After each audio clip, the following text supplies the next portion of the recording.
A 21-year-old Norwegian tourist by the name of Mads Mikkelsen, not the actor, just a random 21-year-old, claims that he was denied entry into the United States because on his cell phone, which they are checking, they found a meme of JD Vance, the Vice President of the United States. And it was a photo that, of course, has been circulating around the internet along with many, many others. It showed JD Vance with a bald head, which, for the record, nothing wrong with that. And also cartoonishly chubby. His eyes were wide, and he looked like a, weird giant baby with a beard. But that's it. Like, the guy had this saved in his images on his phone. Honestly, I've got tons of them saved on my phone right here. And because of this, he says he was denied entry into the United States. Here is what the Daily Beast reported. Mikkelsen claims that immigration officials stopped him for questioning and quizzed him about drug trafficking, terrorist plots, etc., all of which he said he was totally without reason. He says he was placed in a holding cell.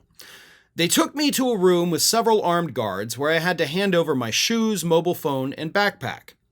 Next, Mikkelsen claims that officials threatened to imprison him or fine him $5,000 if he did not grant them access to his phone, so he did.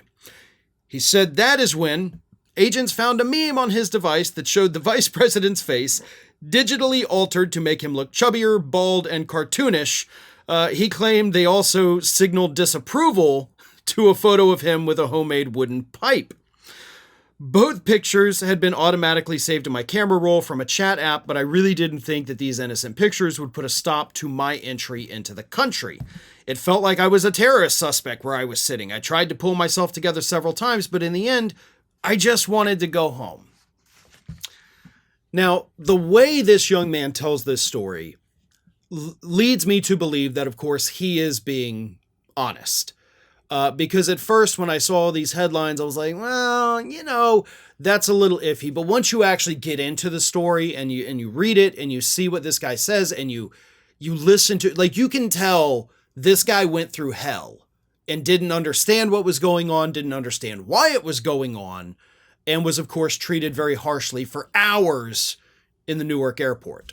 So he was denied entry, and he believes it's because of that JD Vance photo that he had on his phone. Here's another reason why I do believe that this story is accurate. We have had reports for several months, basically since Donald Trump coming into office, that social media, and of course, photos you have on your camera, which, yes, Customs and Border Patrol can go through that. They can definitely go through your backpack. They can check all of your stuff. That does seem like constitutional violation, but they actually are allowed to do that. So that, of course, is not shocking. But one thing we have learned is that these Border Patrol agents, anybody seeking a visa, they're looking through their social media. Anybody, whether it's a travel visa, coming over here for an education, whatever it is, they're looking through social media. They're looking through their pictures. They are looking for any kind of anti-Trump bias in these people that are coming into the United States. And we have seen multiple people, coming here just as tourists to spend money, which we need, not being allowed in for various stupid reasons like, hey, you didn't book all your hotels in advance, therefore get the hell out. A couple of young German women experienced that, which I talked about at the time. So yes, I do believe that this story is in fact accurate based on what we know from other situations, based on what we know CBP is doing, and based on the, emotion, I guess I would call it, that this man told his story. So this is the world we're living in now. If you criticize Donald Trump, if you mock him, if you mock JD Vance, if you were to mock anybody from this administration, you're probably not getting into this country. So just a quick lesson. If anybody outside of the United States does want to come over here, maybe check your social media, maybe check the pictures on your phone, because if you're anti-Trump in any way, they're going to find it. And they're probably going to deny you entry into this country. Thanks for watching today, everybody. And don't forget, if you're not already, please do subscribe to this channel. We have fresh content going up every single day, and I would really hate for you to miss out on that.